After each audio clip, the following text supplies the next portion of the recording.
Capítulo 3. Sobre a dor e o sofrimento. Citação.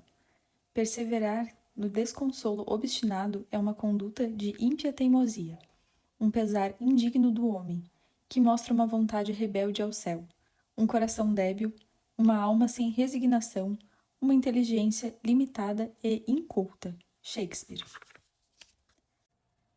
Alguns anos atrás, na Argentina, durante uma entrevista à imprensa sobre terapia, ajuda e relações humanas, me disseram que devo sentir grande compaixão pelo sofrimento humano. Sem me dar conta, me vi respondendo que não, o sofrimento não me inspirava. Não inspirava minha compaixão, o que causou tanta perplexidade para o entrevistador quanto para mim. Imediatamente apontei que o que desperta a compaixão é a dor genuína que todos sofremos diante de eventos que ocorreram em certos momentos de nossas vidas. No entanto, não me comovo com o sofrimento autoalimentado e manipulador que construímos como defesa em meio do que antes era doloroso ou difícil. Um exemplo disso. Há algum tempo, uma mulher me disse que estava infeliz porque, quando tinha 14 anos, seus pais a haviam mandado a um internato para estudar, o que para ela tinha sido devastador. Ela não tinha sofrido abuso nem nada parecido, mas ela estava muito triste por este fato. Ela já tinha 40 anos. Na verdade, ela usou a sua experiência para fortalecer o argumento da sua identidade como vítima. Que tristeza essas identidades que tomamos como verdadeiras e essenciais, em vez de meramente funcionais e efêmeras. Em nossa vida emocional, a dor é um movimento associado à contrariedade ou perda. Há alguns de nossos assuntos universais afetivos ou existenciais que duram um tempo, que vão e voltam até que cessem. Não é agradável, todos gostaríamos de evitá-la, e quando nos visita, dizemos que a dor nos faz sofrer. O sofrimento, por outro lado, é algo diferente. É um estado, uma resposta, uma complicação associada e mantida por nossos personagens internos, que tentam escapar da dor e encontram desculpas de defesa que logo se tornam crônicas. O sofrimento tende a ser estático e se petrificar dentro de nós. Toma a forma de ansiedade, luto, dúvida, agitação, turbulência, raiva constante ou ira, indecisão, orgulho, presunção, dureza, depressão e muitas outras nuances emocionais de experiências. Geralmente se cristaliza no que chamamos de caráter ou personalidade.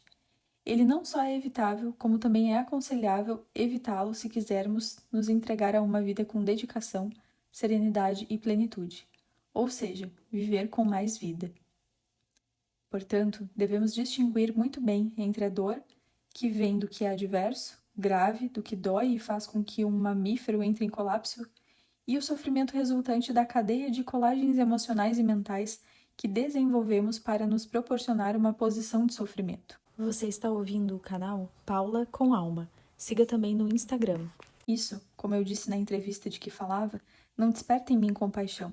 No máximo, aceito e tento entender, embora, mais frequentemente, em contextos terapêuticos, gerem em mim um desejo consciente de que isso possa ser reconhecido e transformado, até mesmo confrontado, se necessário. Pois, nesses casos, a nada levam a piedade e a caridade, que não é bondade nem benevolência. O que mais ajuda é a sinceridade em ação e o desejo genuíno de acompanhar uma pessoa a caminho de encontrar a si mesma e sua verdade. A verdade nos liberta. Por outro lado, uma posição de sofrimento, como veremos, causa padecimento nos outros e em nós mesmos, pois impede o fluxo livre e aberto do jogo da vida.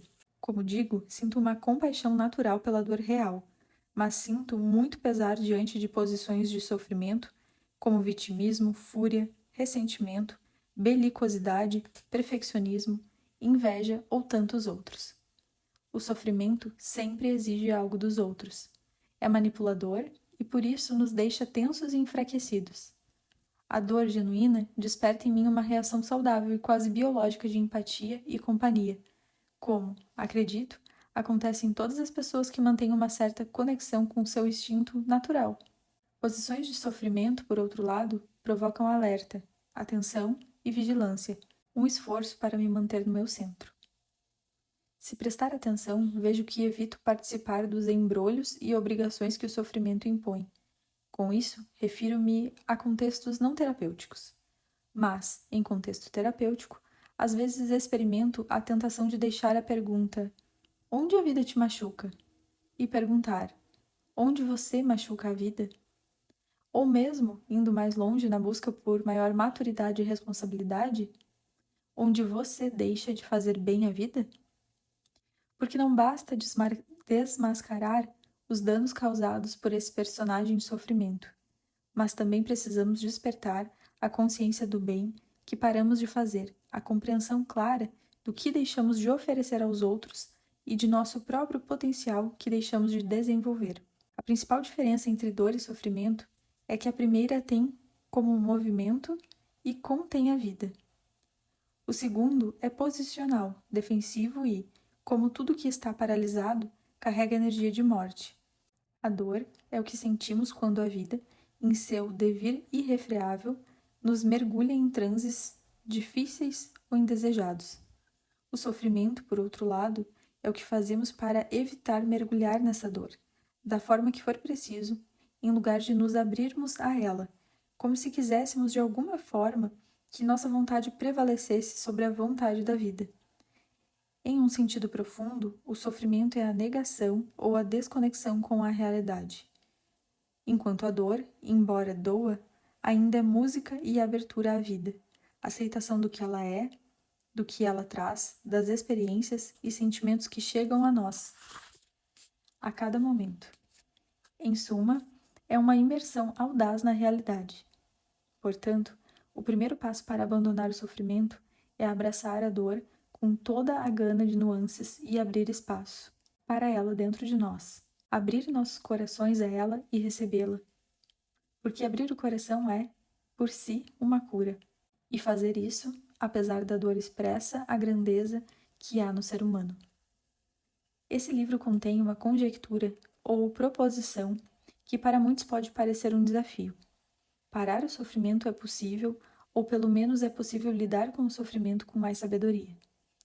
Se abordarmos os grandes problemas, perguntas, contratempos e trânsitos da vida a partir de uma perspectiva psicoespiritual ousada e, acima de tudo, espiritual, transcendente ou, se preferirmos, existencial. Pois quando se trabalha em questões que tocam as fronteiras de nossos limites, como morte, sexualidade, violência e amor, o psicológico, entendido como um conjunto de estratagemas para manipular a nossa mente, nosso corpo e nossas emoções, não é suficiente. Há momentos em que é necessária uma abertura para uma dimensão filosófica e existencial mais ampla e abrangente, a dimensão do espírito, ou a intuição de algo maior que nos direciona e nos sustenta.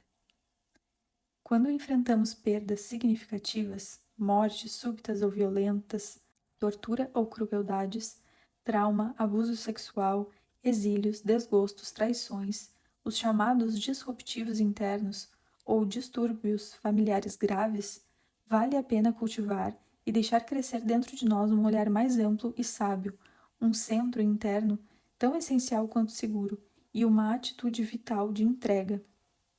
Certamente é inevitável que todos nós, em algum momento, experimentemos a sabedoria da rendição e assumamos tudo que a compreensão de seja feita a vossa vontade, não a minha, traz consigo. A humildade, o apequenamento do eu, está associada à grandeza do ser. A submissão e reverência diante de um mistério nos revela, precisamente, um pouco de luz. As tradições da sabedoria, bem como o núcleo vivo esotérico das grandes religiões, dão um lugar central a essa ideia. A própria palavra Islã, por exemplo, significa submissão. Também encontramos uma perspectiva equivalente no olhar de muitos poetas, sábios e místicos, como Nisargadatta, hindu místico do caminho Advaita. Quando você olha para dentro e descobre que você não é nada, isso é sabedoria. Então segue.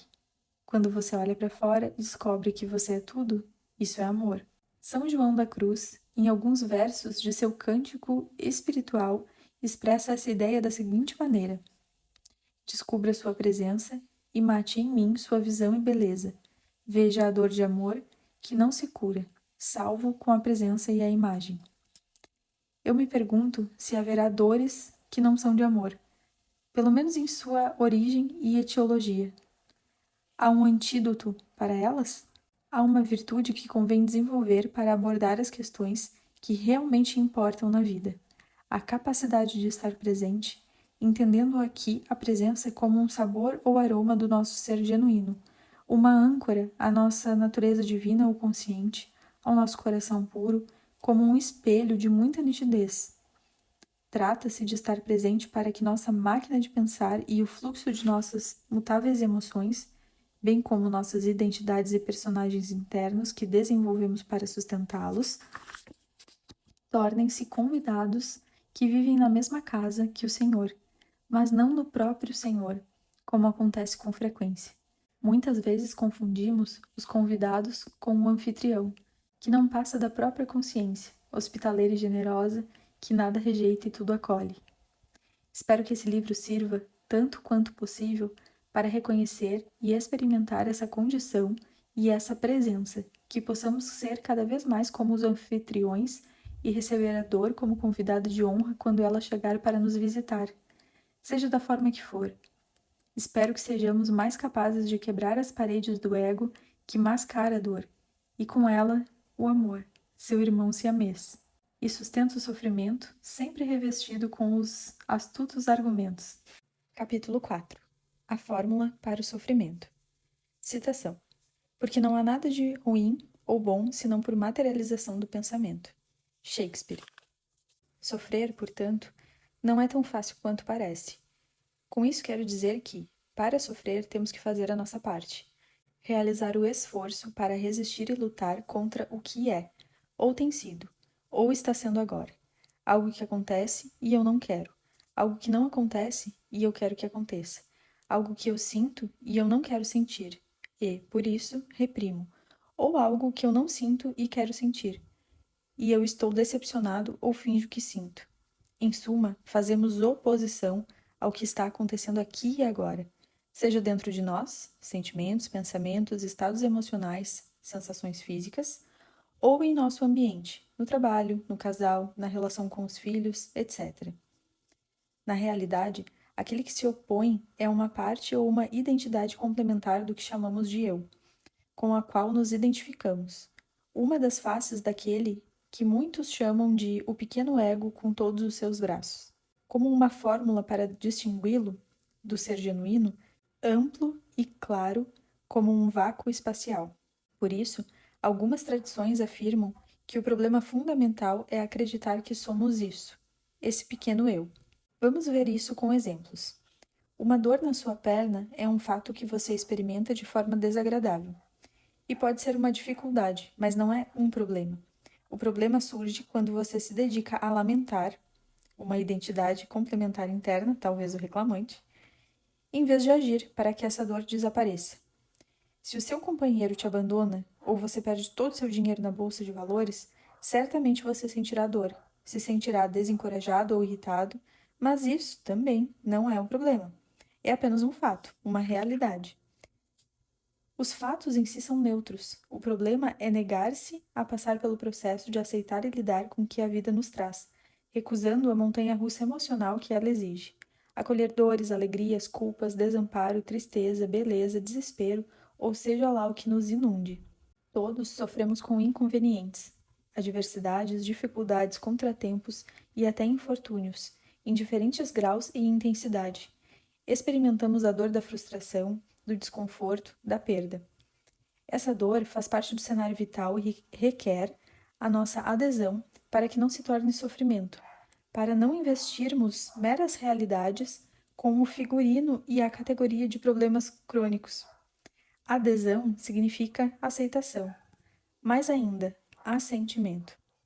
Normalmente, esse assentimento não acontece imediatamente, demora um pouco, mas é conveniente chegar a ele, geralmente depois de um árduo processo emocional em que bons relacionamentos e uma rica rede humana de apoio, sustentação e contenção ajudam muito. O sofrimento, por outro lado, é uma elaboração defensiva da nossa mente e do nosso corpo, uma suposição fracassada sobre o que deveria ter sido e não foi, uma negação ou mesmo uma investida contra a realidade. Se tivéssemos que dizer, em poucas palavras, no que consiste a sabedoria, poderíamos responder assim: é a prática da adesão ao que a vida nos traz a cada momento na forma de eventos externos ou experiências internas e sentimentos, tomados por uma atitude e um espírito que supera as objeções da mente e acolhe tudo. Quando? Agora. Onde? Aqui. A confusão chega e nós a acolhemos. A clareza chega e nós a acolhemos. A memória de algo antigo que aconteceu e nos fez bem ou nos humilhou, também acolhemos. Chegam também a tristeza, a alegria, a ternura, o medo, a raiva, este ou aquele pensamento, a inveja, a vingança, a dúvida, um plano de ação. A morte de um amigo querido, um aborto, o avô fuzilado na guerra, uma injustiça. Acolhemos tudo, o agradável e o desagradável, e acolhemos até mesmo a própria ideia de que algo é desagradável. Na realidade não há bom ou ruim, positivo ou negativo, certo ou errado. Essas polaridades são apenas criações e categorias da mente e da razão, que classificam e categorizam reações físicas e emocionais. Mas, na verdade, tudo existe, sem predicados, sem distinções. A realidade é neutra e nela tudo é experiência. A realidade é, e é sem nenhum valor conceitual. Ou, como diz um aforismo budista, esse mundo, com todos os horrores, escuridão e brutalidade, é o mundo do lótus dourado. Os seres humanos são uma festa sagrada, um carrossel cheio de formas e cores, vivências e experiências em um constante movimento. Como Shiva, o dançarino cósmico que nos representa o movimento rítmico de todo o universo. Nós somos, ao mesmo tempo, a festa e os convidados que comemoram. Quem comemora ama, porque esse é o seu dom. Ele ama tudo e ilumina tudo, é consciência. Quanto menos sombras temos para iluminar, menos cavernas internas restam para reconhecer ou visitar, menos cisões precisamos sustentar. Quando ocupamos toda a casa do que somos, quando integramos o que poderia ter sido devastador no passado e quando abrimos espaço para os sentimentos que são difíceis para nós, isso é o que nos deixa mais saudáveis e plenos. E quanto mais inteiros estamos, mais temos a possibilidade de ser. O caminho para essa inteireza é assentir e integrar. A meditação e algumas formas de terapia coincidem com o propósito de tomar posse de si mesmo, aceitando tudo o que há, abrindo e ventilando salas à medida que aparecem distantes dos olhos da presença. A adesão à realidade não significa resignação, passividade ou fatalismo, como algumas pessoas costumam interpretar de forma errada. Pelo contrário, essa adesão é bastante heróica. Todos nós experimentamos o desejo de intervir na realidade, para que ela se aproxime dos nossos desejos, objetivos e valores. Isso é algo legítimo, que nos impulsiona à ação. Todos os dias preparamos o navio em que embarcaremos para terras desconhecidas, que queremos conhecer e, quem sabe, habitar. Estamos, ou deveríamos estar, dedicados a isso todos os dias, com toda a nossa energia e entusiasmo. Mas a realidade já manifesta deve ser aceita, por mais difícil que isso seja. Embora o processo seja emocionalmente titânico, é a única maneira razoável e saudável de se manter firme no presente e focar no futuro. Vamos imaginar, por exemplo, que alguém quisesse desbravar a terra desconhecida da maternidade. Mas isso não foi possível, não aconteceu. Será apropriado, então, direcionar nossa energia para novos horizontes de realização, em vez de ficar dando voltas na vida e buscando reconhecimento diante da frustração? Sempre, sempre, sempre se tratará de encontrar a luz na sombra e, iluminados por esse brilho tênue e filtrado na escuridão, caminhar em direção ao objetivo de nos tornarmos discípulos da realidade. Por outro lado, como disse o lendário psiquiatra e terapeuta Milton Erickson, nunca é tarde demais para ter uma infância feliz. Isso é o mesmo que dizer, nunca é tarde demais para mudar a maneira como nos relacionamos com o passado. Embora não seja fácil, podemos alcançar isso aceitando o que aconteceu naqueles anos primordiais e ressignificando tudo de forma positiva, ou seja, dando aos acontecimentos um significado útil e lisonjeiro, de modo que abram portas e janelas para a vida que nos faz bem, em vez de criar vínculos que nos prendem e nos amarram a repetições de velhas mágoas, destinos ou esquemas. Seus pais abusaram fisicamente de você. Evite construir identidades de vítimas ou agressores e ainda resista a repetir o mesmo padrão com seus filhos. Aprenda a ressignificar os abusos. Não se esqueça de que você sobreviveu, que você aprendeu, que você sabia como se defender, que você lidou com a dor, que você chegou aonde está. Talvez você possa até mesmo perceber que cada agressão sofrida, a grande dor do coração de seus pais, perdidos em suas próprias mágoas e frustrações. Sofrer, como veremos mais adiante, requer a presença de um personagem, uma identidade de vítima, de agressor ou o que seja, e uma voz dentro de nós que rejeite a realidade como ela é, argumentando que deveria ser de outra forma, que deveria ter acontecido de outra maneira. Em seguida, precisamos acreditar nesse personagem que sempre pode fornecer análises e argumentos sólidos e abrangentes para nos convencer.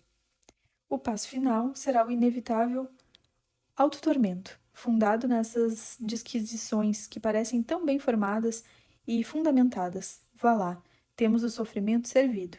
É por isso que muitas vezes se diz que o sofrimento é temperado com boas razões.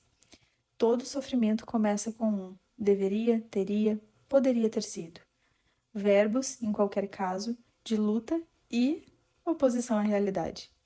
Por isso é importante estar sintonizado para enfrentar a dialética entre o que é e o que acreditamos que deveria ser ou ter sido. Entre a vontade e o destino.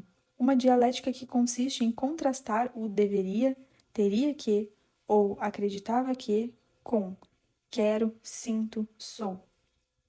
É um convite para superar as nossas ilusões e ideologias sobre a realidade de cada momento, questionar nossas falsidades e artifícios, para deixar de ser pessoas ideais e passarmos a ser pessoas reais, ou seja, perfeitamente imperfeitos.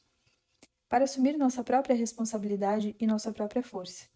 Este e nenhum outro é o significado do super-homem, de Nietzsche, profeta do santo sim à vida, capaz de marcar sua passagem além da escravidão e dos abomináveis autocontrole e ideologias.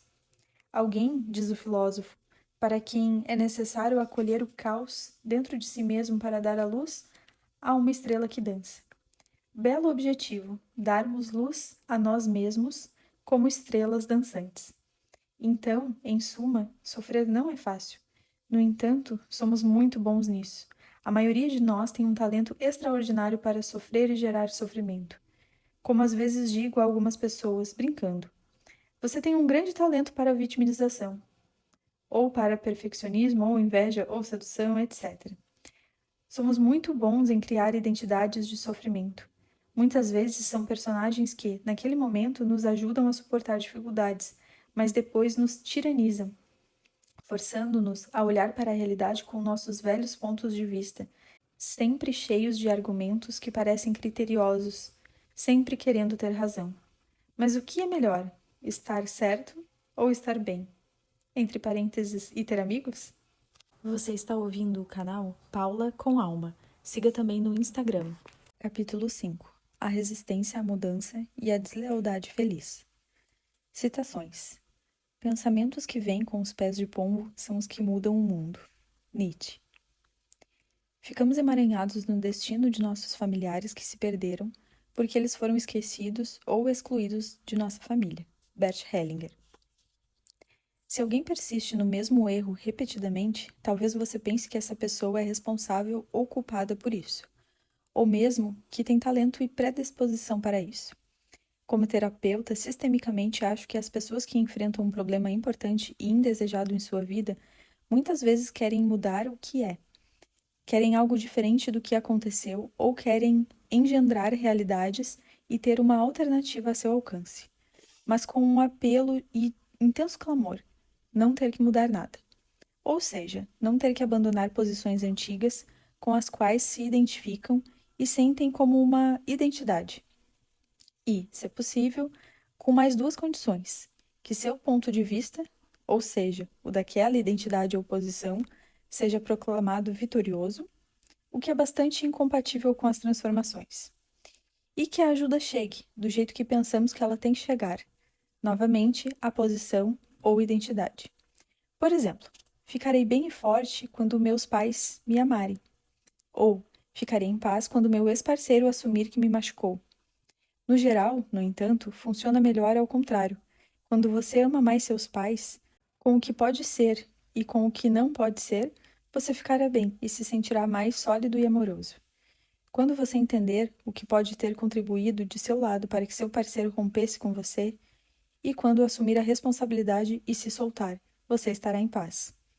Ou quando você entender que há coisas que acontecem por capricho, sem outras razões, ou que as pessoas fazem coisas, incluindo seu ex-parceiro, mas não fazem coisas direcionadas a nós.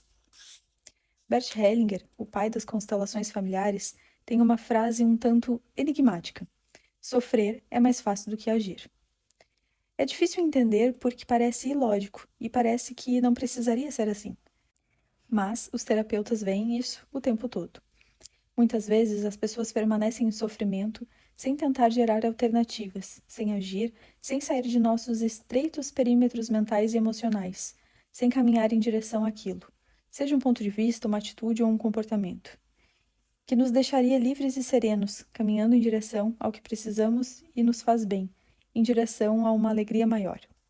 Algumas abordagens psicológicas terapêuticas, na minha opinião, a maioria, não conhecem o ser e buscam fortalecer o ego, suas defesas e seus personagens. Outras, por outro lado, entendem o valor de sua dissolução progressiva, e algumas contemplam os dois caminhos, ou seja, fortalecem o ego quando é útil e necessário fazê-lo e acompanham sua dissolução quando a vida o exige. Geralmente, com a visita da adversidade e da dor.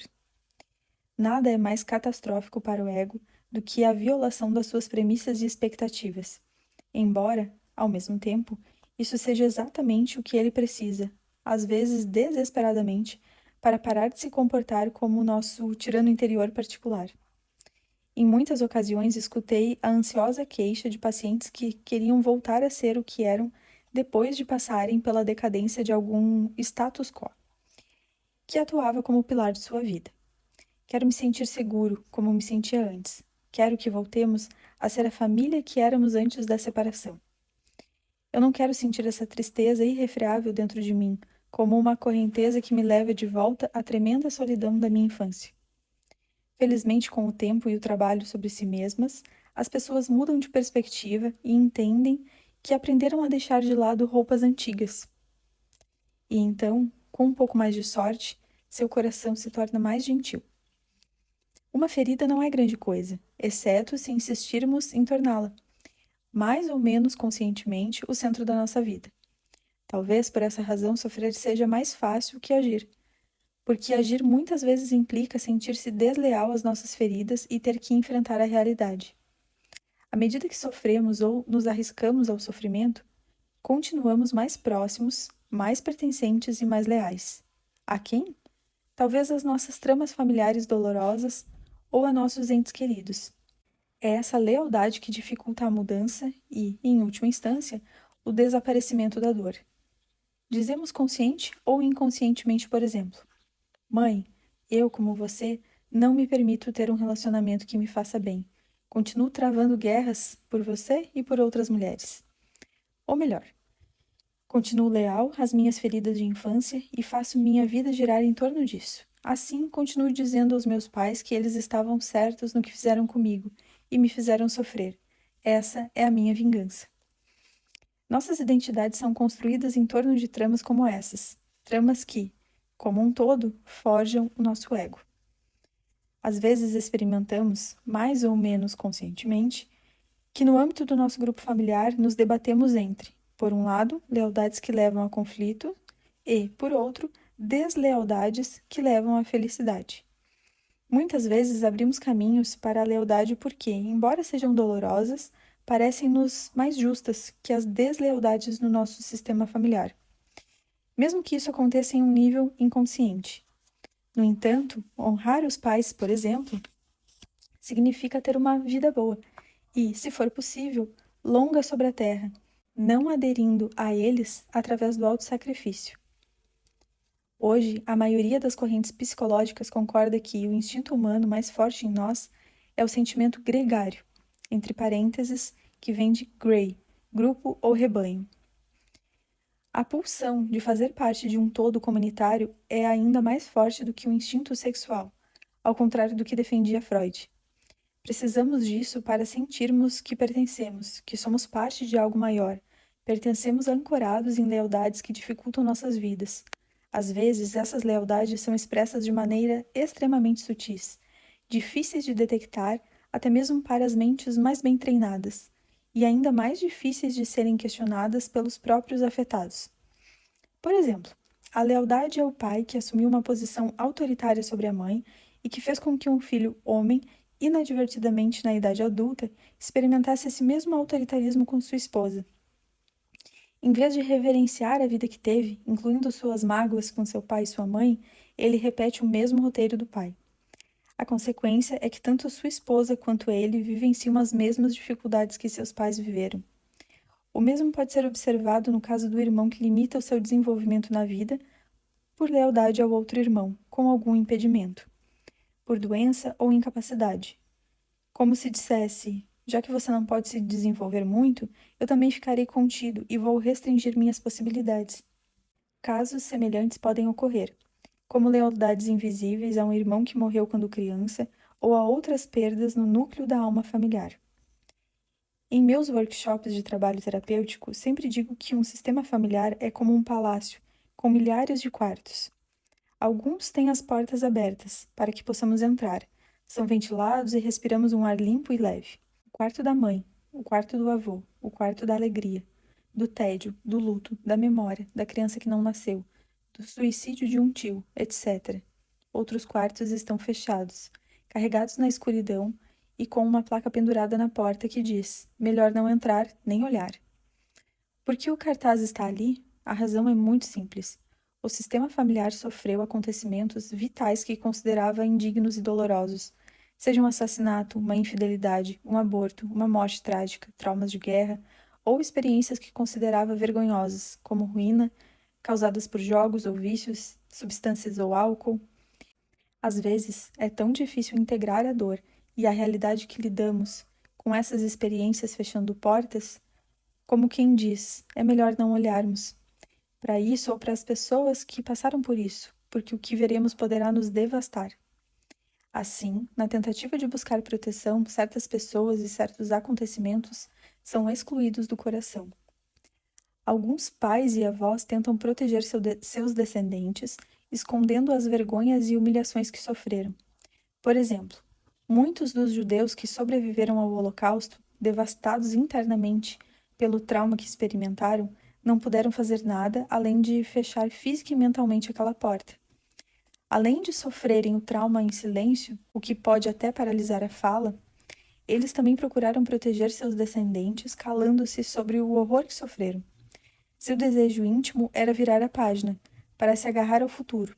No entanto, os descendentes também perceberam esses horrores e, de certa forma, sentiram uma sombra de inquietação e tempestade, uma pátina de medo, algo que não estava certo, que estava ameaçado ou deslocado, invisível, silenciado no sistema familiar.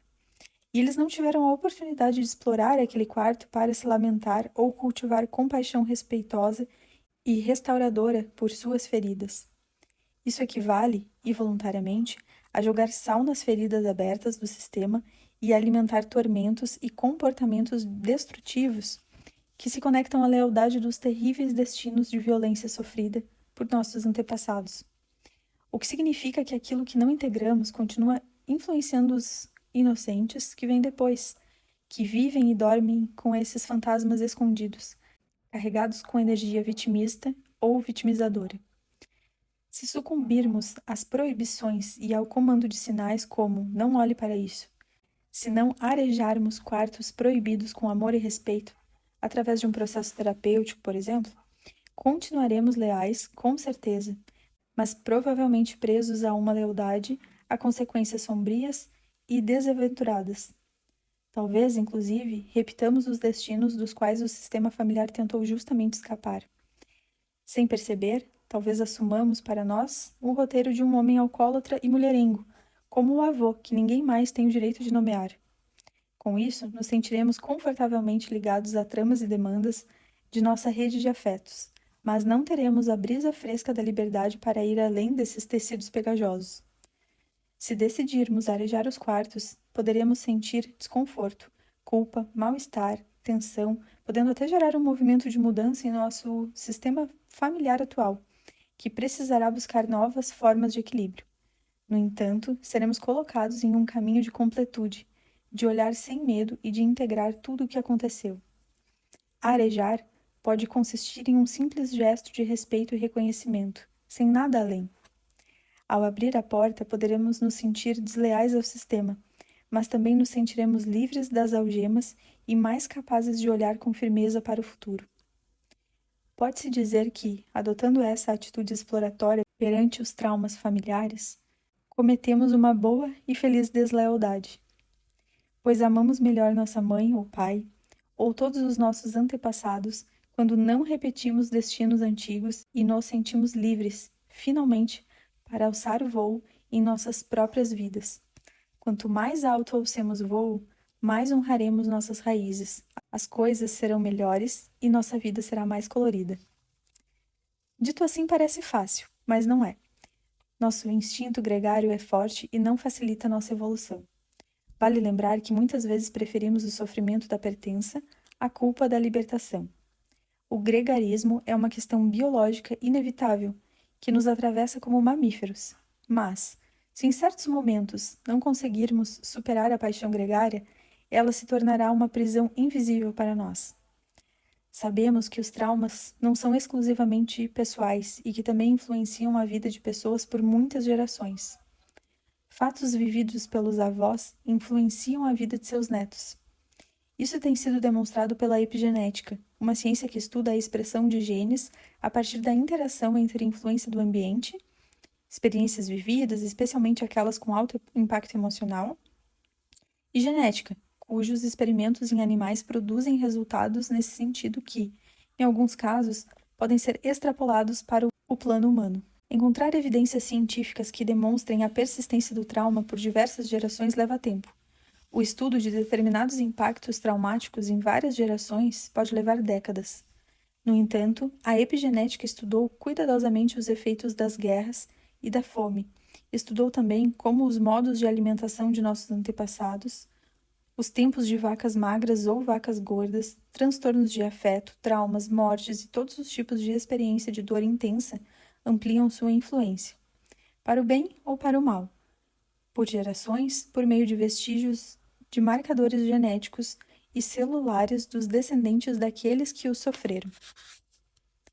Libertar-se de tantas condições como podemos ver não é fácil. Às vezes também implica a necessidade de superar um tipo de culpa biológica, que requer uma completa diferenciação organizacional do grupo, para que o indivíduo possa entoar um princípio tão elementar quanto gestáltico. Eu sou eu, você é você. Em outras palavras, eu sou eu, o grupo é o grupo, e eu continuo fazendo parte dele através do meu desenvolvimento, mas não através do meu sacrifício. Quando todos os quartos daquele palácio, nossa família ou mesmo uma única pessoa, podem ser visitados, reconhecidos e habitados, tanto o sistema familiar quanto os seres individuais que o compõem se percebem mais plenos e livres. Uma vez que nos tornamos conscientes dessa situação, há sempre pessoas que resistem à mudança. Não tanto por causas de lealdades infelizes, que não podem ser enfrentadas, mas por causa de simples e mera resistência à maturidade, típica daqueles que cultivam a convicção de que a vida não deve incluir feridas ou ser problemática, nem difícil, nem dolorosa. Há aqueles que vivem colados às suas fantasias idílicas juvenis em uma atitude estúpida que contraria o óbvio. Crescer, em algum momento, significará sentir dor. A sabedoria não cresce quando fragmentamos a vida e queremos aproveitar apenas o que nos dá prazer, as guloseimas que ela oferece. Na vida, há coisas que nos machucam, e devemos assumir isso. As mágoas não importam tanto quanto as atitudes que desenvolvemos frente a elas. Nos próximos capítulos, abordaremos essas mágoas e as atitudes problemáticas associadas a elas. Não para girarmos no círculo vicioso do mal-estar, mas como um convite para abrir nossos olhos, para desmascarar as feridas e, em última instância, celebrar a vida. Se os personagens e identidades que criamos não nos deixarem fazê-lo, vamos pelo menos exercer o privilégio de não levá-los muito a sério, desapropriando-os de sua gravidade e seriedade habituais. Em vez de tê-los em alta conta, vamos tentar sentir um silêncio vibrante no centro do nosso peito. Assim vive quem comemora, o ser essencial que não se opõe a nada e que adere a tudo que é. Quando? Agora. Como? Amando.